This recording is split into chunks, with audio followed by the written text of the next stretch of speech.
Yo sí tengo una gran preocupación cuando escuchaba justamente al primer ponente cuando decía tecnología. ¿Qué tecnología podríamos hablar si en muchas partes quien le habla pertenece a Lima provincia y tiene costa y sierra? Que cuando voy, al menos a la sierra, o a 2 horas de Lima, que tenemos a Canta, y si vamos a 5 horas tenemos a Yauyos, o a Ollón, quizás a 3 horas y media de la capital, no tienen el internet. Nuestros niños de primaria, de secundaria, ¿y de qué trabajo articulado se podría trabajar? Si terminan la secundaria y luego se quieren insertar en el mundo laboral, ya sea tecnológico, estudiar en un instituto tecnológico, quizás quiera ser docente, quiere estudiar en un instituto pedagógico, o por qué no decir, quizás aspira mucho más a una universidad. ¿Qué tecnología podemos hablar? Nuestros maestros reciben la capacitación, porque antes lo recibían a través de la Minedu, porque hacía tantos convenios. Hoy no están llevando capacitaciones. Y doy muestra clara de este último curso que ustedes han desarticulado, el famoso Ciencias Sociales. ¿Habrá texto de Ciencias Sociales o sigue habiendo el texto de Historia, Geografía y Economía? Entonces, nuestros jóvenes llegarán a estos tecnológicos o estos institutos o universidades con esta herramienta del internet, si en estos pueblos todavía ni siquiera llega justamente la fibra óptica del internet. Y así pretendemos cambiar esta educación.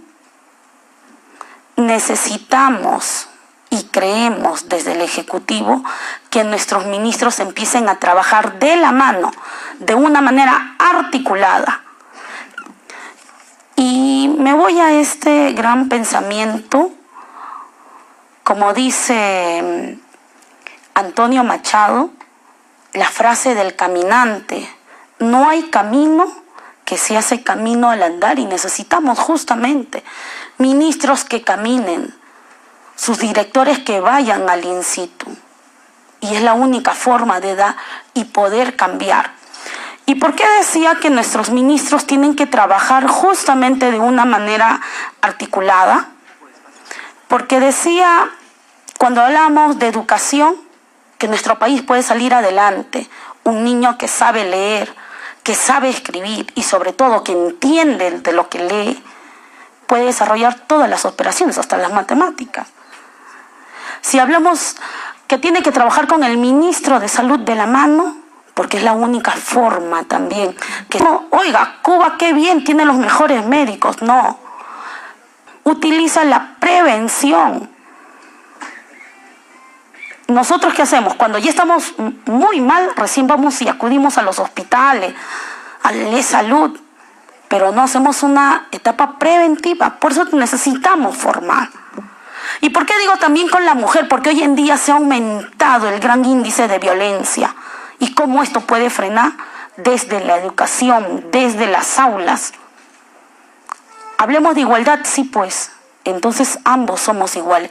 El niño tiene que aprender a valorar, a respetar, así como valora y respeta a su madre, a su futura esposa, a su futura pareja en el día del mañana. ¿Y por qué también con el trabajo? Porque es importante, salgo profesional y ¿a dónde me voy a ir a trabajar? Sí, hoy en día, y lo he anunciado también cuando llegó el premier a través de la presidenta, esta ley servir, yo quisiera que el gobernador aquí me diga si sirve o no sirve. ¿Y por qué le hago la pregunta, señor gobernador? Porque a veces tenemos tantos jóvenes que ni bien terminan de las universidades, de los institutos, siendo de la misma provincia, y cuando va a postular a un puesto de trabajo, lo primero que le piden es la experiencia. ¿Y dónde va a conseguir esa experiencia? ¿O dónde se compra esa experiencia quizá? Porque dice primero 3 años y dentro de la ley servir dice años. Y sobre todo para el cargo que quiere postular tiene que tener los años. Entonces, ¿dónde van a conseguir? Yo converso con muchas autoridades, al menos en mi provincia y en otras regiones, y lo primero que me decía, congresista, nosotros no vamos a aplicar esta ley.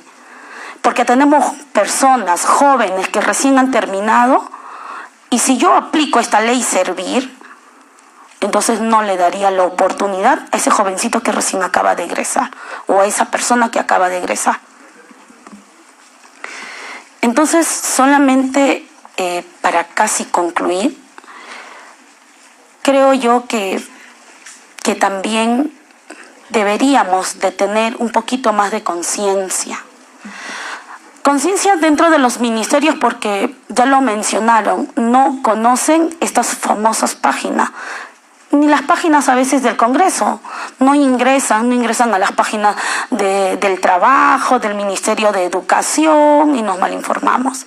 Entonces sería un poquito más dar información, que mejores canales nuestros maestros, que mejores canales los comedores populares, porque van a orientar, porque los que trabajan en los comedores populares, por ejemplo, son los que llevan esa información y lo transmiten a sus hijos, para que sus hijos mañana más tarde sean grandes profesionales. Y para culminar, yo sí quisiera que aquí ponga oídos el Ministerio de Trabajo. ¿Y por qué, señora presidenta? Porque muchos de los jóvenes o personal trabajan por tercero, y las empresas ni siquiera les quiere pagar. Y si trabajan por tercero, lo primero que hacen, le despiden. Se van al Ministerio de Trabajo a hacer su queja, y lo primero que encuentran es full burocracia, documentos. Al final ya desistieron y lo dejaron ahí. Y qué bien la empresa, bien, gracias. Y sigue recaudando millones y millones. Entonces necesitamos que las empresas también tengan conciencia de mano de obra calificada y no calificada. Con esto nada más concluyo, presidenta, para decir, como lo dijo este gran poeta peruano César Vallejo, hay, hermanos, muchísimo que hacer. Muchísimas gracias.